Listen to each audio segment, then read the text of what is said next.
بسم الله الرحمن الرحيم. بسم الله الرحمن الرحيم. فصل. ونصاب الذهب 20 مثقالا وفيه ربع العشر وهو نصف مثقال وفيما زاد بحسابه ونصاب الورق الورق ورق مئة مئة درهم وفيه ربع العشر وهو 5 دراهم وفيما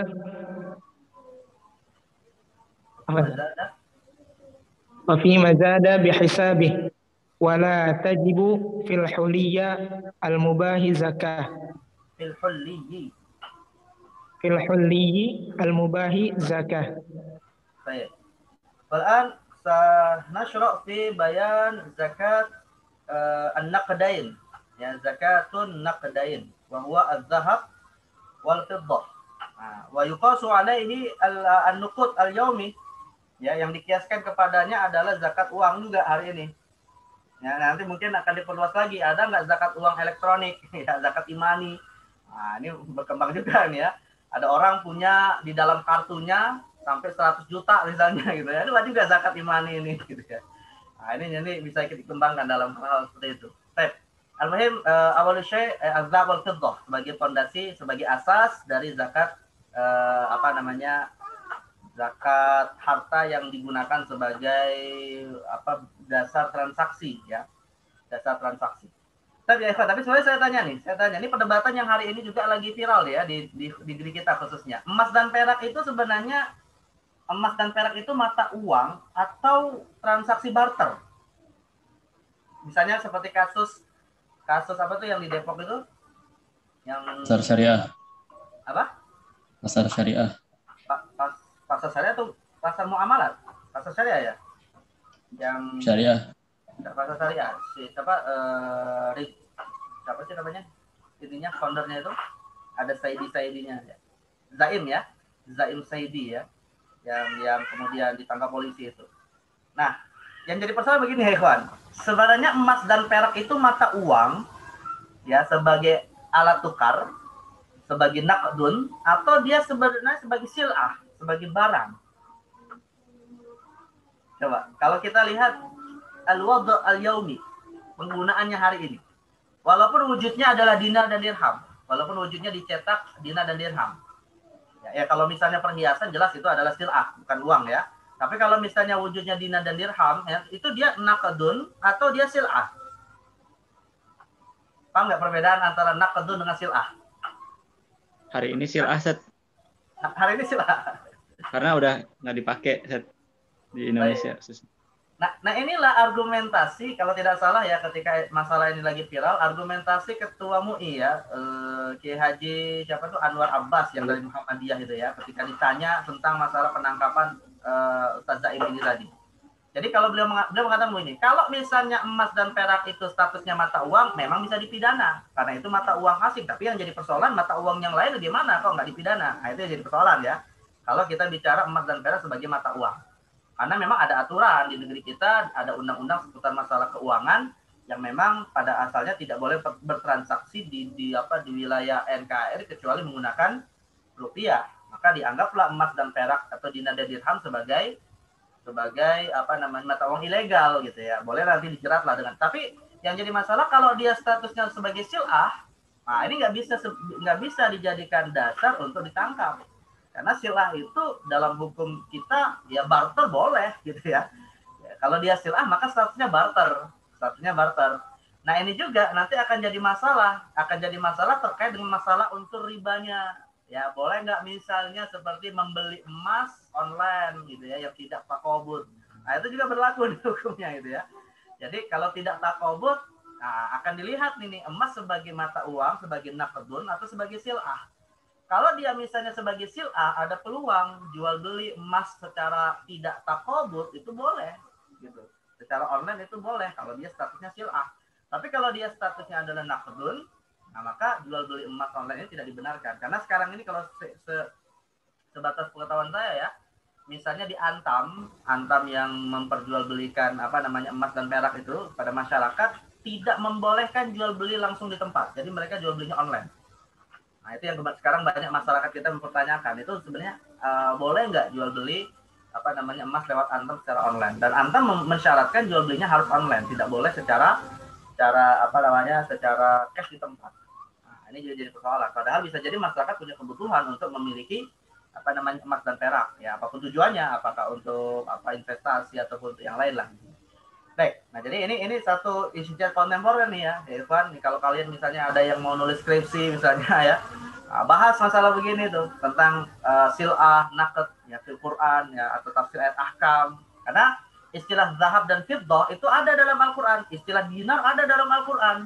Nah, tapi bagaimana sih Al-Quran memahami konsep tentang zahab, fiddah dan dinar itu, gitu ya?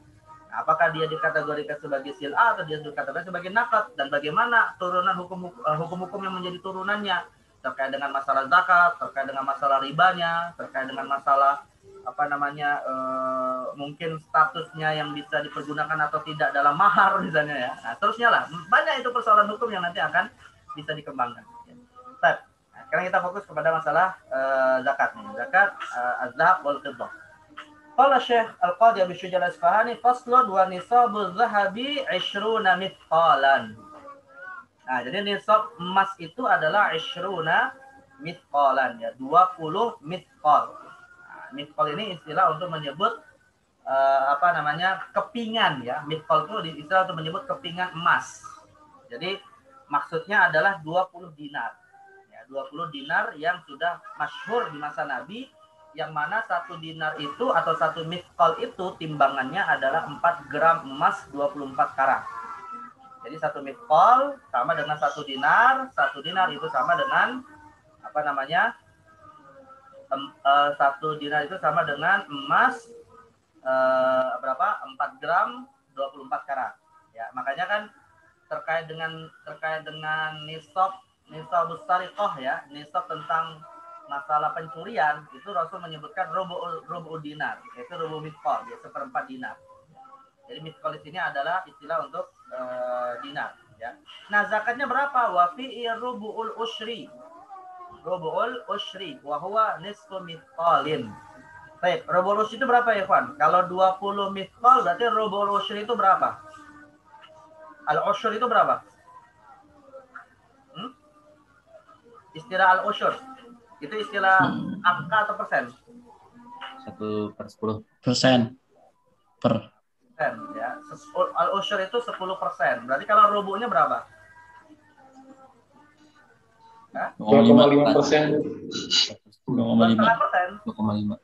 2,5%. Nah, ini yang kemudian dikenal zakatnya 2,5% ya. Karena zakat itu kan ada berapa? Ada berapa persen tuh kewajiban zakat? Yang paling kecil adalah 2,5%. Terus yang berapa setelah 2,5%? 5%. Untuk nanti setelah pembahasan ini zakat zuruk ya. Zakat tentang pertanian 5%. Nah, setelah 5% berapa? 10%. 10%. Apa 10% ya, Irfan? Ini maklumat sabiqah sebenarnya yang belum kita bahas. Kalau 10% berarti Pertanian. dulu. Masih ada nggak setelah 2,5%, 5%, 10%? Masih ada nggak? Di atasnya masih ada nggak? Ada set. Barang temuan. Apa? Barang temuan set. Apa barang temuan bahasa ininya? 20 atau 25%. Rikas ya, rikas. Rikas itu nanti 20%. Ya, rikas itu 20%.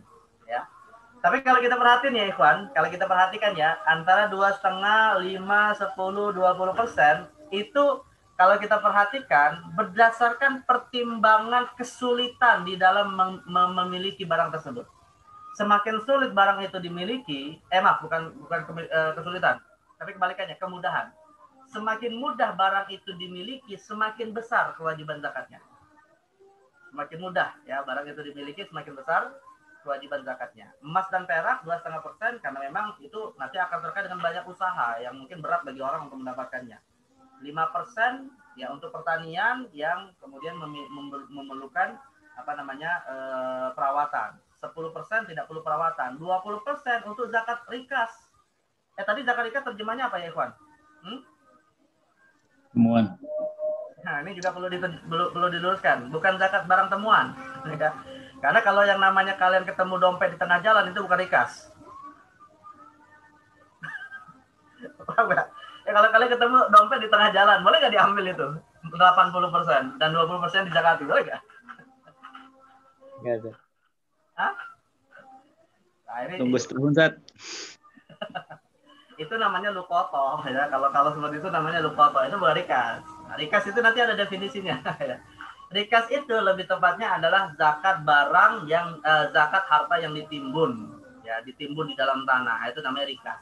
Jadi ditemukan di dalam timbunan tanah, ya, itu rikas. Makanya nanti zakat rikas itu dalam mazhab Hanafi dia sama dengan zakat ma'din, ya, zakat barang tambang. Dalam mazhab Hanafi rikas dan ma'din itu sama, konsepnya sama, 20%. Tapi kalau dalam mazhab jumhur rikas dan ma'din itu beda. Ya, tetapi intinya kesamaannya masing-masing ditimbun. Dalam bahasa kita zakat harta karun. Ya, zakat harta karun. Jadi kalian misalnya lagi apa namanya gali sumur, di situ ada peti emas, nah itulah zakat rikas, gitu ya. Tapi kalau di tengah jalan ketemu dompet orang, nah itu bukan rikas. Ya kembaliin sama yang punya, itu namanya lukoto. Nah, kalau dapat hadiah dari penemuan itu ya alhamdulillah. Jadi jangan diambil 80%-nya, lalu 20%-nya disebut zakat rikas. Nah, ini keliru. Jadi bedakan ya antara lukotoh dengan rikas. Nah, itu dua hal yang berbeda. Nanti insya Allah ada bahasannya sendiri. Kembali kepada ini, Mas ya.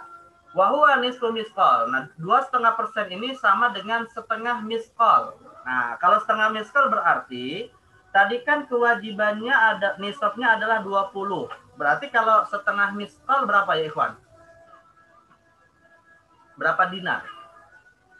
Kalau ada orang punya 20 dinar, berarti kewajiban zakatnya setelah lewat 1 tahun berapa dinar? Nah, nisfu. Ya, nisfu miskol itu setengah dinar. 20 diambil setengahnya, itu sama dengan 2,5%. Karena seakan-akan ada 200, setengah miskol dari 200 itu adalah 5%. Nah, kalau 100% berarti kan 2,5%. Ya. Nah, jadi 20 dinar itu nisabnya. Nah, sedangkan zakatnya adalah 2,5% atau setengah dinar. Ya, setengah dinar atau 2,5%. Ini untuk zakat emas. Nah, sekarang pertanyaan begini, bagaimana nilainya sekarang ini kalau kita konversikan dalam zakat uang? Ya, kalau dalam zakat uang berarti berapa? 1 dinar itu berapa? Ada yang punya dinar nggak sini? Ada yang punya dinar nggak? Berapa 1 dinar sekarang ya, Ikhwan? Nggak punya? Ya, saya doakan dia semuanya punya dinar, insya Allah. 1 dinar tadi saya katakan ya, 1 dinar itu sama dengan 4 gram emas, 24 karat. 1 gram emas sekarang berapa?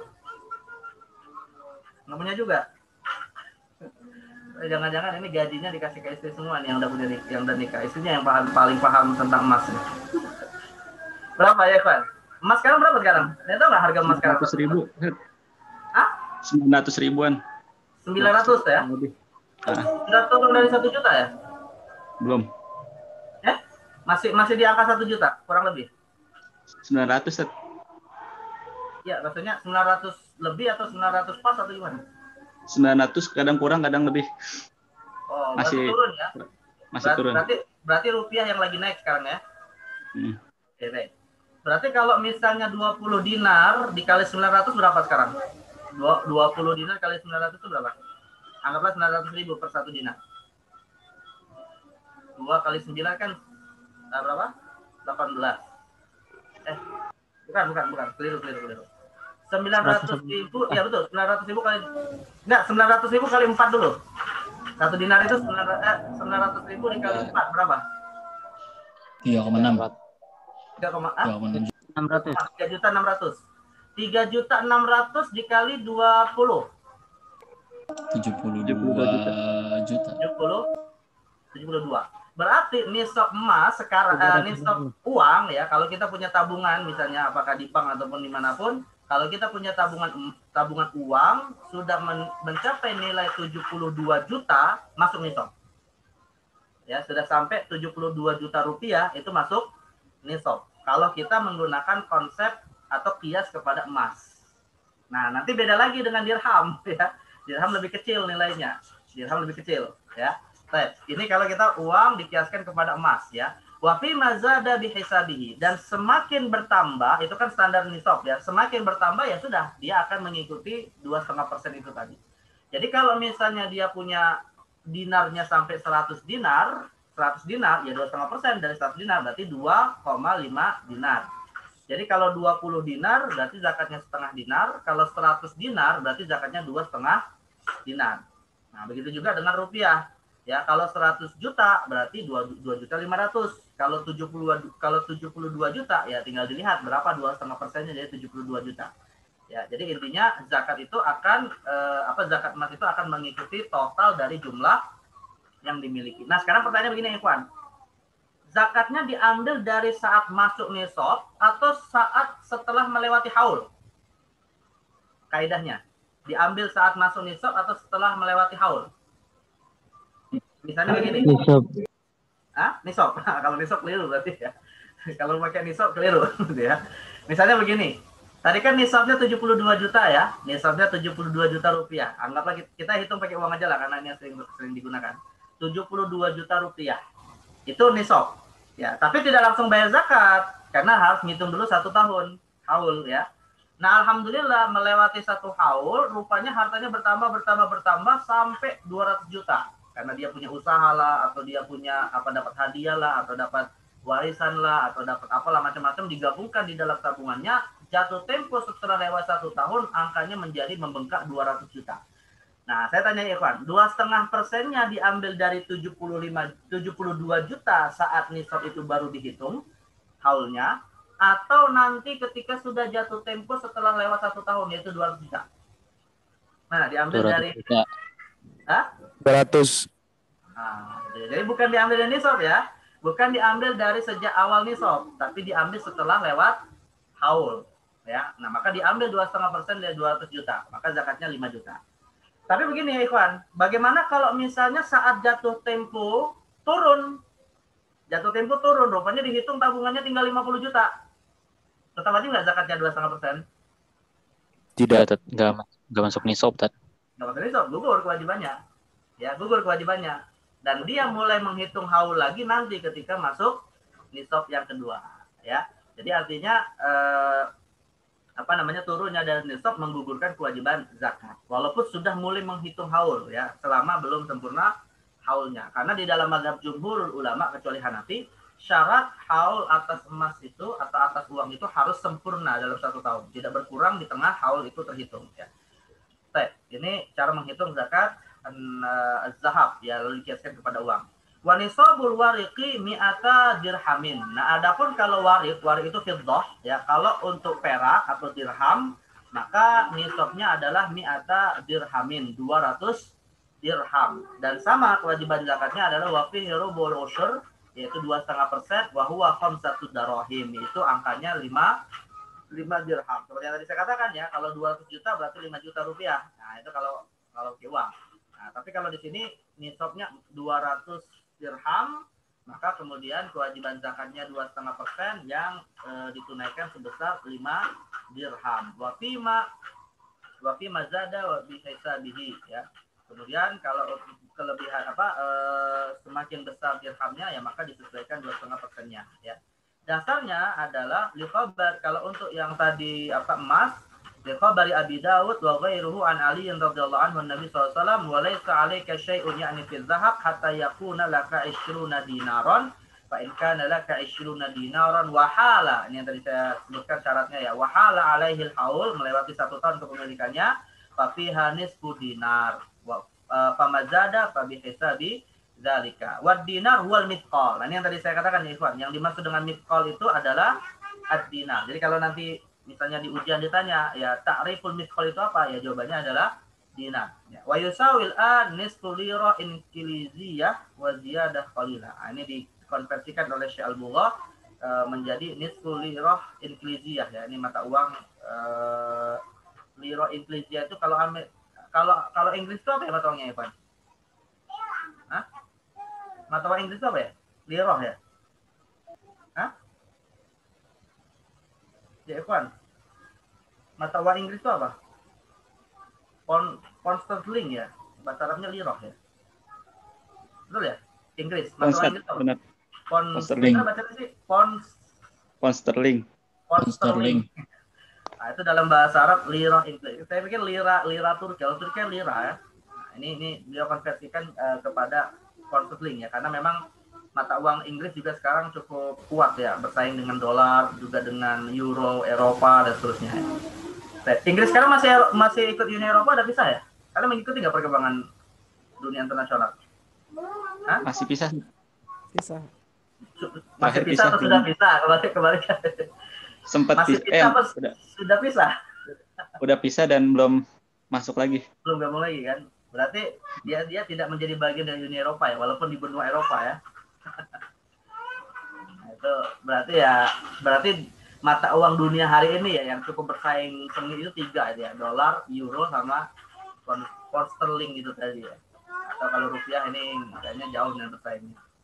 Baik, ini untuk dirham ya, atau dinar. Nah, sedangkan kalau untuk dirham, kita bi Abi Bakr radhiyallahu anhu fi riqati rubul usyr. Wa liqauli sallallahu alaihi wasallam, laisa fi maduna khamsi awaqin minal wariqi shadaqah. Rawahu al-Bukhari wa Muslim. Ar-riqah wal wariq al-fiddah. Awaq jam'u uqiyah wa hiya arba'una dirham. Nah, ini istilah-istilah di zaman Rasul ya.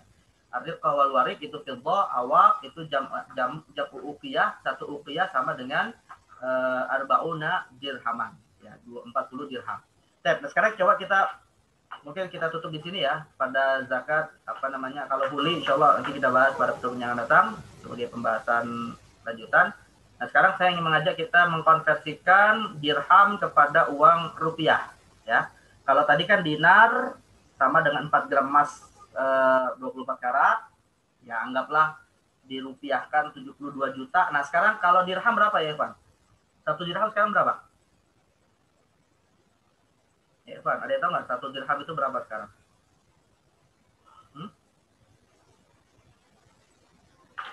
Internetnya agak lemah ya. Kalau bagus internet saya coba buka informasinya. 1 dirham ada yang tahu nggak, Evan, berapa sekarang?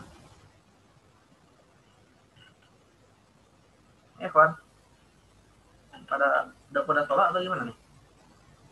95.000 set. 95.000. Terbaru ya? Terbaru. Iya.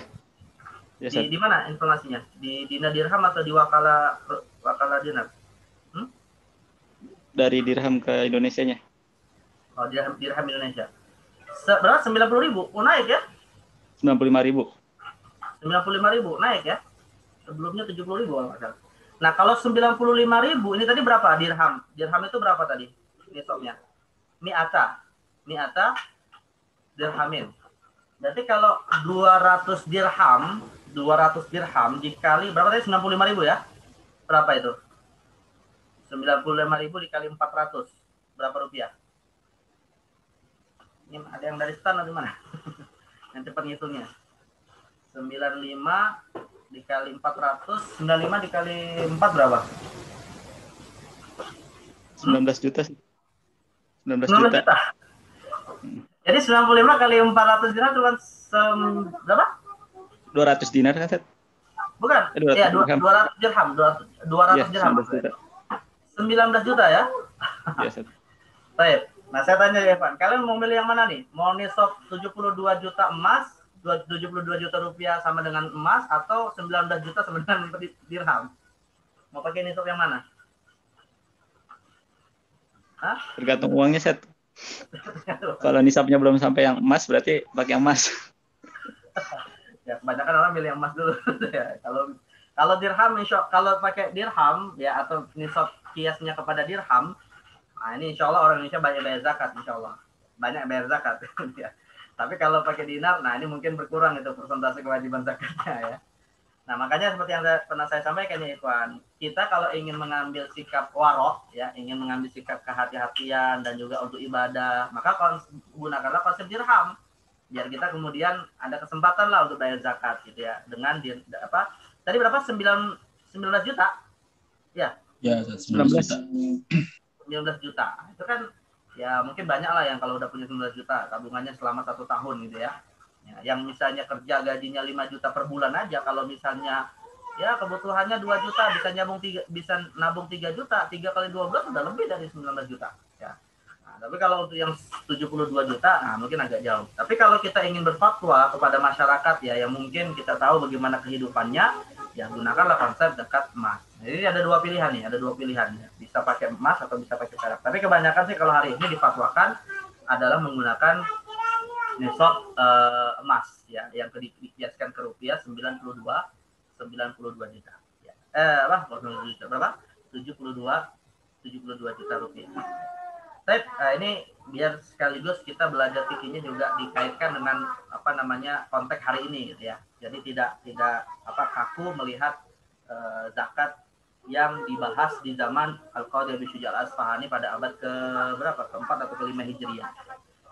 Baik, ya ikhwan, ini karena udah menjelang setengah 7, rupama naktafiuna, tadi saya katakan insya Allah kita akan bahas zakat tentang hulli ya pada pertemuan yang akan datang, karena zakatul hulli ini perdebatannya cukup besar juga ya, tentang masalah perhiasan.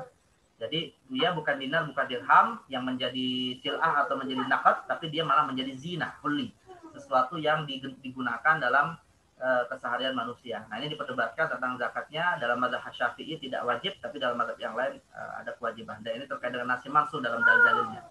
Mungkin kita akan bahas, kita ulangi pada pertemuan yang akan datang, ya tidak menggantung. Mungkin ada pertanyaan sebelum kita tutup? Fadol dari zakat. Apa, Set? Mau izin bertanya, Set. Haul itu berarti ketika barang itu sudah sampai nisabnya baru dihitung 1 tahun setelah itu, atau emang 1 tahun mulainya dari Muharram atau apa gitu? Baru mulai menghitung hari pertama ya. Hari pertama haul itu ketika sampai nisab. Oh, berarti ketika punya kambing 40, setelah setahun ternyata nggak nyampe 40, berarti nggak bayar. 40 apa nih? Hah? Kambing, misalnya kambing. Oh, kambing. Ya. Gimana pertanyaannya? Ya, misalnya hari ini udah 40 kambing gitu. Oke, pertama kali. 1 tahun selanjutnya ternyata ada yang mati gitu. Itu berarti nggak nyampe nisab berarti. Maksudnya setelah lewat, jadi gini, 40 kan nisab ya, 40 nisab. Lalu mulai menghitung 1 tahun kan? Iya. Nah, setelah lewat 1 tahun, rupanya kurang dari 40 gitu. Iya. Kalau misalnya saat hitung 1 tahun kurang dari 40, gugur kewajiban zakat ternaknya. Tapi kalau itu dijual, Set? Gimana? Kalau itu karena dijual? Baik. Nah, kalau misalnya dijual gimana? Secara hukum duniawi, istilahnya itu kalau dalam istilah fikih qadaan, ya. Jadi hukum itu ada dua di dalam hukum Islam itu ada dua, ada qadaan wa diyanatan. Ada qadaan, ada diyanatan. Qadaan itu artinya bukan qada seperti qada salat, bukan ya. Qadaan itu artinya hukum yang diberlakukan di dunia. Nah, diyanah itu terkait dengan urusan Allah nanti di akhirat.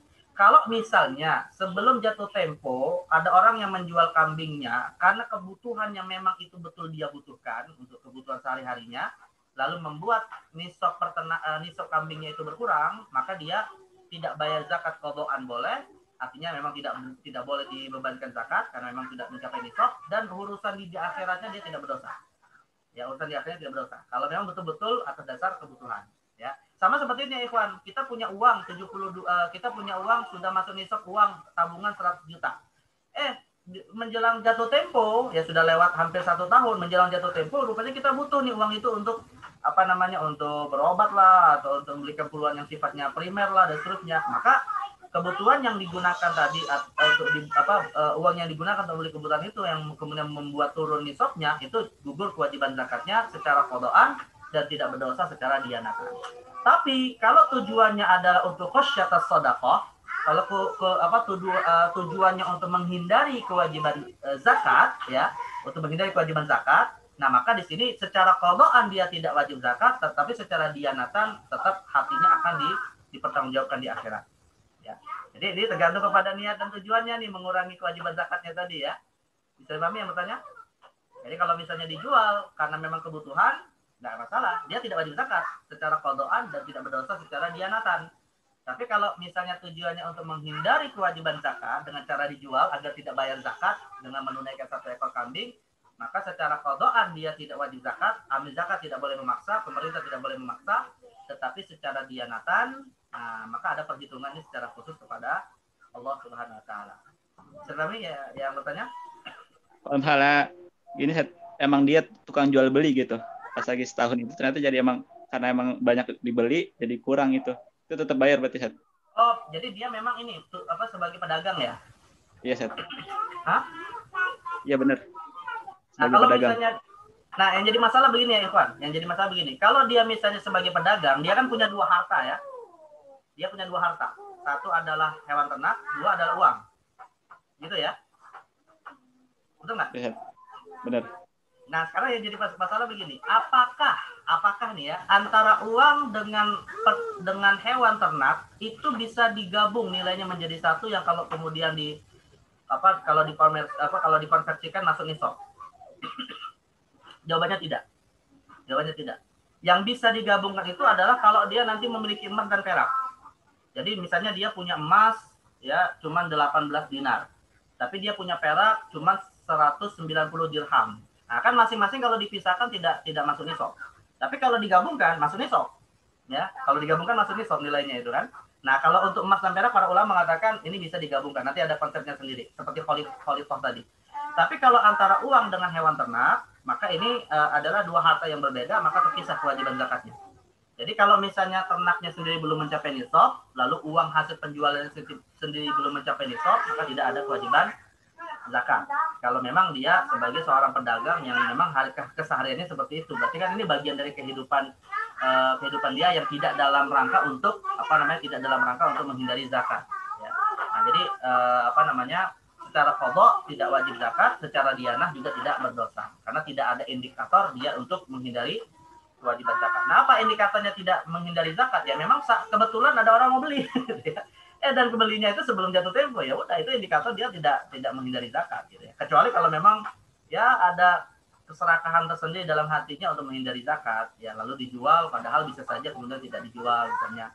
Nah, ini intinya itu intinya di dunia tidak wajib zakat, tetapi di akhirat akan ada hitungannya tersendiri. Baik, jadi antara hewan ternak dengan uang rupiah yang dia dapatkan dari hasil penjualan itu pada dasarnya tidak memiliki kesamaan, artinya tidak bisa digabungkan untuk menjadi satu nisab. Nah, itu nisabnya berbeda. Ya. Baik, itu dulu ya yang bertanya. Soalnya, au naktafi ya Iwan? Uridu soal ya Ustadz. Kalau misalkan Amar. Kalau misalkan ini kan satu haul itu satu tahunnya tahun Masehi atau tahun Hijriah ya Ustadz? Tahun Hijriah. Jadi kaidahnya begini ya Ikhwan. Kaidahnya adalah setiap aturan syariat yang terikat dengan waktu dan bulan maka standarnya adalah menggunakan al-tarikh al-hijri ya. Tarikh al-hijri. Jadi haulnya pakai tarikh hijri. Seperti kita ibadah puasa Ramadan ya Ramadan. Kita bicara buat ibadah haji pakai Dzulqa'dah, Dzulhijjah dan Syawal. Nah, jadi standarnya adalah menggunakan penanggalan hijriah. Karena penanggalan hijriah itu dari sisi jumlah hari berbeda dengan penanggalan Masehi. Jadi kita kalau sudah mulai memiliki nisab, maka harus mengetahui tanggal hijriah yang mana kita mulai menghitungnya. Muharram, maka kewajiban zakatnya Muharram. Rabiul Awal nisab, maka kewajiban zakatnya Rabiul Awal tahun depan. Jadi tidak pakai Masehi. Maka kalau misalnya menggunakan Masehi, dikhawatirkan dia akan jatuh kepada dosa mengakhirkan kewajiban zakat. Karena hitungan hari Masehi kalau kita lihat itu lebih luas, lebih banyak ya daripada hitungan hijriah. Ada yang tahu nggak ya Ikhwan? Kalau hijriah itu berapa hari ya? Umumnya. Total 1 tahun penanggalan hijriah itu berapa hari? Biasanya beda 11 atau 17-an gitu ya, Set? Hari ya? Beda harinya. Hari ya. Ya artinya kan lumayan jauh kan, hampir setengah bulan ya. Nah, padahal kewajiban zakat itu kalau sudah mencapai jatuh tempo haulnya adalah takjil, wajib disegerakan. Nah, jadi kewajibannya disegerakan. Mentakhirnya tanpa uzur itu termasuk berdosa. Jadi kalau menggunakan pakai kalender Masehi, ya, maka ada kondisi dia mengakhirkan sampai setengah bulan itu tadi. Nah, itu yang kemudian membuat bisa jatuh pada dosa. Jadi sekali lagi tugasnya adalah pakai kalender Hijriyah. Dan ini kaidah yang berlaku dalam setiap hukum syariat. Yang terikat dengan masalah waktu, maka standarnya adalah Hijriyah. Hakadah. Hafal nggak kalian kalender Hijriyah ya Ikhwan? Jangan nggak hafal nih mahasiswa Alisma ya. Kalau nggak hafal masuk TPA lagi nih kalian. Suruh ngapalin. Soal akhir. Nah, Fadol. mau minta penjelasan lagi tentang konsep haul. Gini, misalkan di bulan Safar kita punya kambing, taruhlah misalkan 25. Di Safar kemudian, misalkan udah di bulan Ramadan udah sampai 40 nih. Nah, itu udah bisa, misalkan ternyata di bulan Safarnya lagi itu udah masuk nisab gitu. Kan wajib zakat tuh. Tapi kalau misalkan di bulan Muharram dia nggak nyampe 40, jadi hilang nggak kewajibannya? Oh, berarti begini. Bulan Safar 20 ekor ya, belum masuk nisab kan? Belum masuk nisab. Kemudian Safar, Rabiul Awal, Rabiul Akhir, Rajab, Sya'ban, Ramadan. 5 bulan berikutnya di bulan Ramadan masuk nisab ya, 40 ya. Masuk Seth. Nah, kemudian tadi berapa lagi? Berubah lagi nggak di bulan berapa bulan? Nah, di bulan Muharram yang mau sebulan lagi masuk nisab harusnya, masuk haul, kambingnya berkurang, nggak masuk nisab. Nah, di bulan Safarnya itu terhitung hilang kewajiban nggak? Nah, nisabnya bukan dihitung dari bulan Safar. Nisabnya dihitung dari bulan Ramadan. Bukan di kepemilikannya, tapi di jumlah kepemilikan. Dan benar nggak, Mas Muhammad? Jadi, tadi kan mencapai kepemilikan 40 ekor di bulan Ramadan kan? Di bulan Safar kan masih 20 ya, itu nggak ada urusan dengan zakat. Ya, belum ada kewajiban dia menghitung haul. Kewajiban menghitung haul ketika sudah mencapai 40 ekor. Jadi di bulan Ramadan itu mulai hitungannya. Maka ketika nanti masuk bulan Safar ya nggak ada pengaruh apa-apa karena belum haul kan. Ya, jadi 40 di bulan Ramadan. Nah, yang jadi masalah begini. Ketika di bulan Muharram misalnya atau bulan Safar atau bulan Rabiul Awal sebelum Ramadan ya, sebelum Ramadan tahun depan ya. Sebelum Ramadan tahun depan, rupanya kepemilikannya berkurang dari nisab. Gitu ya, Omar? Iya. Nah, apakah kemudian kewajiban zakatnya tetap dibebankan? Kalau menurut mayoritas ulama gugur kewajiban zakatnya. Gugur dalam arti ya sudah, seperti dia memang dari awal tidak punya kewajiban menghitung haul. Ya. Nah, nanti ketika misalnya di bulan Safar turun nih dari 30, ya alhamdulillah kemudian bertambah lagi di bulan Jumadal Ula. Ya, maka di bulan Jumadal Ula ketika sudah sampai 40, ngitung haulnya ngulang lagi dari awal, tidak mengikuti haul yang sebelumnya. Itu kalau pakai jumhur ulama dari mazhab Maliki, Syafi'i, dan Hambali. Jadi intinya, kaidahnya adalah dalam mazhab jumhur, Syafi'i, Maliki, dan Hambali, haul ini selama 1 tahun nisabnya tidak boleh turun. Tetap dia di atas, apakah pas atau lebih. Ya, selama 1 tahun ini. Jadi 1 tahun penuh dia memiliki nisab itu. Tapi kalau pakai konsepnya mazhab Hanafi, maka tidak melihat fluktuasi haul, tidak melihat fluktuasi nisab. Jadi kalau misalnya kasusnya tadi bulan Muharram, Ramadan. Bulan Ramadan dia sudah mencapai nisab. Ya, di bulan Muharram tahun depan turun itu. Itu nggak ada masalah dalam mazhab Hanafi, nggak ada masalah. Nanti ketika misalnya di bulan Safar, ya di bulan Safar sudah masuk nisab lagi, maka tetap dia menggunakan hitungan nisab Ramadan. Ya. Dan akhirnya ketika Safar, kemudian Rabiul Awal, Rabiul Akhir, Jumadal Ula, Jumadal Akhir, Rajab, Sya'ban, Ramadan, nah di situ dia wajib zakat. Jadi tetap dia menggunakan haul Ramadan walaupun di bulan Muharram itu turun. Jadi tetap menggunakan haul Ramadan untuk bayar zakat di Ramadan yang akan datang. Jadi bukan menggunakan haul bulan di mana nisabnya naik lagi, bukan gitu ya. Nah, jadi sekali lagi kaidahnya sederhananya begini aja. Kaidahnya sederhananya adalah antara tahun pertama sampai jatuh tempo, kalau dalam mazhab jumhur ulama 1 tahun penuh ini nisabnya harus di atas. Bukan nisabnya, iya betul. Bukan di atas, maksudnya tidak boleh turun dari nisab. Ya, jadi tetap harus di angka nisab atau lebih. Tapi kalau dalam mazhab Hanafi, fluktuasi di dalam hitungan haul itu tidak ada masalah. Tidak mempengaruhi hitungan haul dari sejak awal. Tapi bagaimana kalau misalnya di Ramadan yang akan datang belum mencapai nisab juga? Ya nggak masalah, terus aja sampai dia kemudian memiliki kambing yang mencapai nisab. Nah, ketika mencapai nisab langsung tunaikan zakat sejumlah kewajiban zakatnya. Jadi artinya hitungan haul pertama itu sudah menjadi dasar dalam mazhab Hanafi untuk dia wajib zakat. Ya, dan wajib ditunaikan zakat 2 syarat. Pertama adalah haulnya selesai, ya, yang kedua adalah sudah mencapai saat haul selesai atau setelah haul selesai itu dia masih di atas nisab. Di tengah-tengahnya berkurang nggak ada masalah. Tapi kalau dalam madzhab jumhur tidak. Dalam madzhab jumhur maka gugurlah kewajiban saat di bawah nisab dan mulai menghitung lagi haul pertamanya saat mencapai nisab. Nah, bagaimana kalau misalnya begitu terus setiap tahunnya gitu ya, begitu terus setiap tahunnya. Jadi fluktuasinya itu memang berubah-ubah antara nisab, turun dari nisab, turun dari nisab. Itu dalam madzhab jumhur memang dia tidak akan wajib zakat setiap tahun. Ya, kalau memang dalam beberapa waktu di tengah haul itu turun nisab. Ya, nah ini dalam madzhab jumhur intinya disyaratkan nisab itu harus penuh 1 tahun. Jadi tidak boleh kurang dari nisab di dalam haul tersebut. Tapi kalau dalam madzhab Hanafi sekali lagi nggak mempengaruhi fluktuasinya, intinya adalah sudah mulai masuk dia menghitung haul, maka wajiblah dia tunaikan zakat ya saat haul itu selesai, atau kalau misalnya di saat haul selesai belum mencapai nisab, tunggu sampai mencapai nisab, dan ketika sudah mencapai nisab langsung ditunaikan zakatnya. Nah, untuk tahun keduanya bagaimana? Ya, itu saat dia wajib zakat itu kalau masih di atas nisab, ya hitung lagi 1 tahun. Nah, fluktuasinya tidak berpengaruh.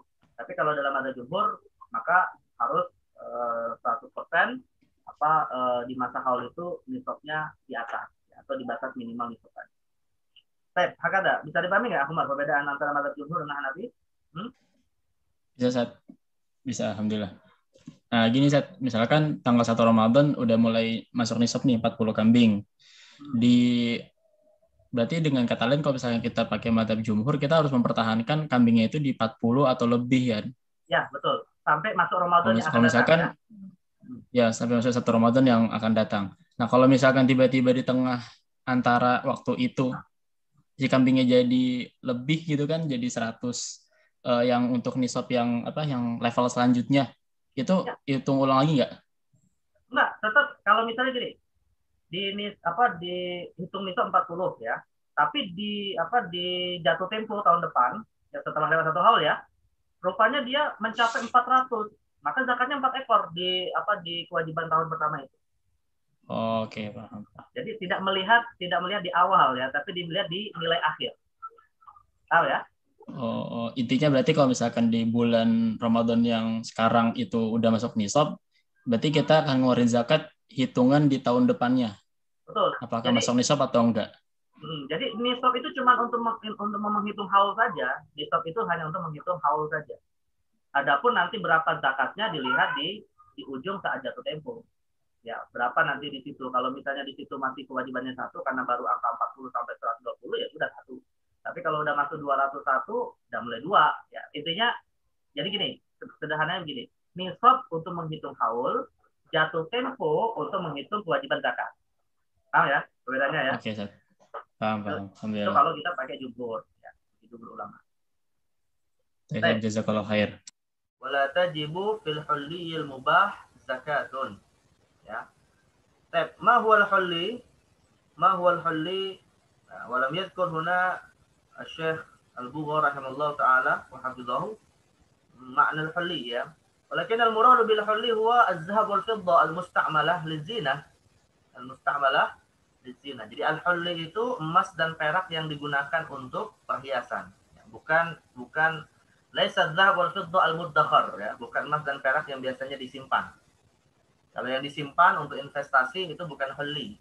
Nah, ini biasanya yang dipakai, ya misalnya cincin pernikahan gitu ya, atau misalnya ya pokoknya intinya yang dipakai dalam waktu yang sering gitu ya. Yang sering dipakai itu namanya hulli. Tapi kalau perhiasan itu ya Aswan, kalau perhiasan itu misalnya disimpan, dia termasuk wajib dizakati. Nah, jadi di sini disyaratkan al-hulliyul ladzi la tukhraju zakatu minhu huwa al-musta'mal ya, sesuatu yang dipakai. Jadi kalau misalnya ada orang yang membeli cincin, kalung, ya perhiasan tapi tidak dipakai, maka tidak disebut hulli. Walaupun itu perhiasan tapi tidak disebut al-hulli, namun termasuk yang wajib dizakati. Baik, mad dalil ala anna al-hulli al-mubah ya la tukhraj zakatuhu li khabaril Baihaqi wa ghairuhu. لخبر البيهقي وغيره من حديث جابر رضي الله عنه قال قال رسول الله صلى الله عليه وسلم لا زكاة في الحلي ya. Hakikatan hadhil mas'alatun mukhtalaf fiha ya, ini masalah zakatul hulli ini sebenarnya khilafiyah di kalangan ulama ya. Tapi inda Syafi'iyah al-hulliyu la tukhraju zakatuhu. Dalam mazhab Syafi'i ini tidak ditunaikan zakatnya. Amma inda baqiyatil madzahib, kal mazhabil Hanafi masalan ya. Nah, itu mereka mewajibkan. Walakin al-hulliyu la tukhraju zakatuhu bi syarat. Ya, kama qala Syekh Al-Qadhi Abi Syuja Al-Asfahani an yakunna al-hulli mubahan. Al-murad mubahul istimal ya. Jadi yang dimaksud dengan hulli atau perhiasan yang tidak wajib ditunaikan zakatnya dalam mazhab Syafi'i itu adalah kalau dia sesuatu yang boleh digunakan ya. Tapi kalau haram digunakan, maka ini tetap wajib ditunaikan zakatnya. Ya, al-hulli al-muharram istimaluhu tajibu zakatuhu. Nah, contohnya apa? Ya yaitu al-hulli yang mubah yang tidak wajib ditunaikan zakat, ka khatami fiddah lirrajul. Ya, al-mubah ka khatami fiddatin lirrajul, seperti cincin yang terbuat dari perak. Nah, boleh bagi laki-laki memakai cincin dari perak. Nah, kalau misalnya cincin emas bagaimana yang dipakai oleh laki-laki? Nah, ini haram, maka wajib dizakati walaupun dipakai oleh laki-laki tersebut. Jadi kalau ada seorang laki-laki muslim ya ataupun siapapun ya tidak muslim sebenarnya. Jadi kalau seorang laki-laki memakai cincin emas, maka di satu sisi dia berdosa karena itu haram baginya, di sisi yang lain tetap wajib ditunaikan zakatnya kalau sudah mencapai nisab dan haul ya. Nah itu. Tapi ini dengan catatan ya ikhwan, hanya khatam, hanya cincin. Nah, bagaimana kalau misalnya ada kalung ya dipakai oleh laki-laki dan terbuat dari fiddah, wajib dizakati. Ya wajib dizakati. Jadi kalung intinya di luar cincin ya. Di luar cincin maka yang terbuat dari perak atau emas itu haram bagi laki-laki. Jadi laki-laki itu di dalam syariat kita hanya dibolehkan menggunakan perak ya untuk cincin saja, untuk khatam saja. Ya. Jadi boleh pakai perak untuk cincin. Ya kecuali kalau untuk menambal luka misalnya ya, atau untuk dipasangkan di gigi. Nah, itu memang ada yang membolehkan juga ya. Jadi kalau misalnya dalam suatu hadis disebutkan ada sahabat Nabi yang hidungnya itu berlubang ya karena peperangan gitu. Akhirnya beliau minta izin untuk dipasangkan perak karena lebih tahan lama daripada besi. Kalau besi kan bisa karat gitu ya. Kalau perak dia lebih tahan lama. Maka dibolehkan oleh Nabi sallallahu alaihi wasallam. Tapi kalau sebagai perhiasan maka hanya khatam saja. Nah, begitu juga di antara al-hulli al-mubah au siwar min zahabin wa nahwihi lil mar'ah. Secara mutlak perhiasan boleh dipakai untuk wanita yang terbuat dari emas atau perak. Apakah dia siwar? Siwar itu berarti gelang ya, gelang atau kalung atau cincin ataupun perhiasan-perhiasan lain yang terbuat dari emas dan perak bagi wanita. Nah, ini untuk al-hulli al-mubah. Nah, sekarang contoh al-hulli al-muharram itu seperti apa? Ya, intinya adalah di luar kondisi ini. Di luar dua ketentuan ini. Jadi, emas yang dipakai oleh laki-laki atau perak yang dipakai selain untuk cincin dan yang tadi saya kasih kecualian yaitu untuk menambah luka, maka itu hukumnya adalah al-hulli al-muharram yang harus ditunaikan zakatnya. Begitu juga ya, az-zahab wal fiddah allati tusta'malil awani. Ya, begitu juga emas dan perak yang dipakai untuk perkakas rumah, gelas, piring ya. Ini walaupun dipakai oleh perempuan tetap itu al-hulli al-muharram. Ya. Jadi perempuan itu ya ikhwan hanya boleh menggunakan emas dan perak sebagai perhiasan. Nah, di luar perhiasan, emas dan perak itu hakikatnya haram. Ya, dalam hadis disebutkan la tattakhid kalau nggak salah nanti kita akan bahas ini di bab taharah ya. Ada di bab taharah itu ada larangan untuk menjadikan awani zahab wal fiddah, yaitu menjadikan emas dan perak sebagai sebagai perkakas rumah tangga, ya, tempat makan, tempat minum, garpu, sendok, ya. Termasuk dalam hal ini sebenarnya gini, yang sekarang ini lagi agak populer nih di tengah orang kaya, ya, rumahnya gitu ya, tangganya, tralisnya itu dibuat dari emas. Itu sebenarnya haram di dalam Islam dan harus ditunaikan zakatnya, meskipun itu dipakai untuk membangun rumah gitu ya. Nah, jadi intinya emas dan perak yang haram dipakai ya untuk keperluan-keperluan di luar sebagai di luar sebagai barang investasi ya, atau sebagai barang untuk perjualbelikan ya. Nah, maka itu hakikatnya adalah haram dan tetap diwajibkan zakatnya. Ya, termasuk kalau dia wujudnya adalah dinar dan dirham yang disimpan ya wajib zakati juga.